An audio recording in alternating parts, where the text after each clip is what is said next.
Have you ever seen this before? Chances are, your answer is no. This isn't a prop from an Indiana Jones film, it's the Ethiopian Bible, one of the oldest and most controversial religious texts in existence. Hidden for centuries in remote monasteries, this Bible contains secrets that challenge everything we know about Christianity. Today, we unravel why it was banned, suppressed, and nearly lost to history. Ethiopia is more than just a country, it's a living museum of antiquity. Home to one of Africa's oldest civilizations, it's the only African nation never colonized, preserving traditions dating back to the sons of Noah. But its greatest treasure? A Bible so ancient it predates the King James Version by over 1,200 years. Unlike the 66-book Bible you know, Ethiopia's sacred text boasts 88 books, including writings like the Book of Enoch and Jubilees, texts deemed too radical for Western Christianity. These weren't added recently. They've been part of Ethiopian worship since the 4th century, long before Europe standardized its own Bible. Let's rewind. In 325 AD, Roman Emperor Constantine convened the Council of Nicaea to unify Christianity. But Ethiopia's church had already existed for centuries, tracing its roots to the Queen of Sheba's legendary visit to King Solomon.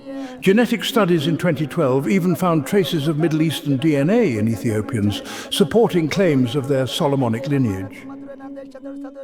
While Europe debated which books were divinely inspired, Ethiopia's monks were copying Gospels in Ge'ez, a language so old it's called the Latin of Africa. Their Guarino Gospels, carbon dated to 330 to 650 AD, are the world's oldest illustrated Christian texts, hidden in a mountain monastery at 7,000 feet. Fast forward to 1604. King James I of England, troubled by conflicting Bible translations, ordered a standardized version, the King James Bible. But Ethiopia's scripture was already complete, untouched by European politics. So why was it erased from the global narrative? The answer lies in power. The Ethiopian Bible included pseudepigrapha, books like Enoch, which describes fallen angels and apocalyptic visions. To European councils, these were heretical and possibly even contained information and ideas that the Catholic Church preferred to remain hidden from simple folk like you and me. But in Ethiopia, they were sacred, preserved through invasions, fires, and even Mussolini's bombs. Let's compare. The King James Version has 66 books. Ethiopia's broader canon has 81 to 88, including church laws, prophecies, and even a third book of Maccabees, none of which made Europe's cut. Truly hidden and forbidden knowledge. Doesn't that make you curious? Emperor Haile Selassie tried to bridge this gap in 1962, releasing a narrow canon of 72 books. But critics accused him of bowing to Western pressure, which seems pretty likely to me. Today, the full 88-book version is rare, with scholars scrambling to translate its Ge'ez texts before they vanish. What's inside these forbidden pages? Imagine illuminated portraits of saints, charts cross-referencing prophecies, and vivid colors preserved by centuries of darkness. The Guarino Gospels survived Muslim invasions, Italian looters, and a 1930s fire that destroyed its monastery, miracles Ethiopians attribute to divine protection. Yet the West dismissed it as pagan or heretical. But why? Politics. Big surprise, right? Control over scripture meant control over faith. The Vatican's 16th century Index of Forbidden Books targeted unauthorized texts, and Ethiopia's Bible, with its unapproved stories, threatened that authority. Today, I believe the tide is turning.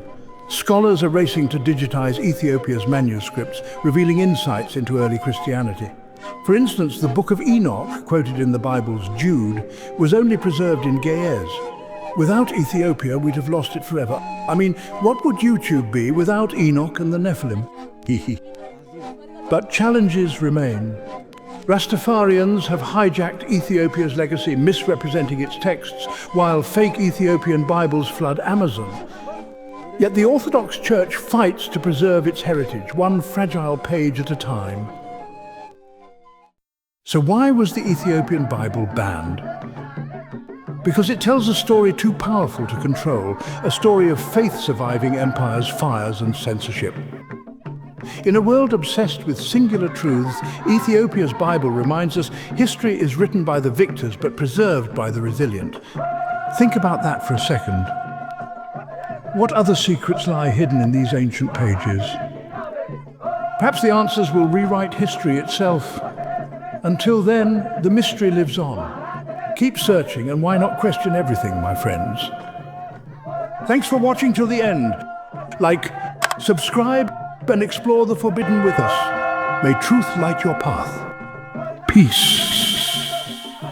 How was that? Hey, John, you want to go get something to eat? I'm so hungry. All this talk about Ethiopia is making me starve.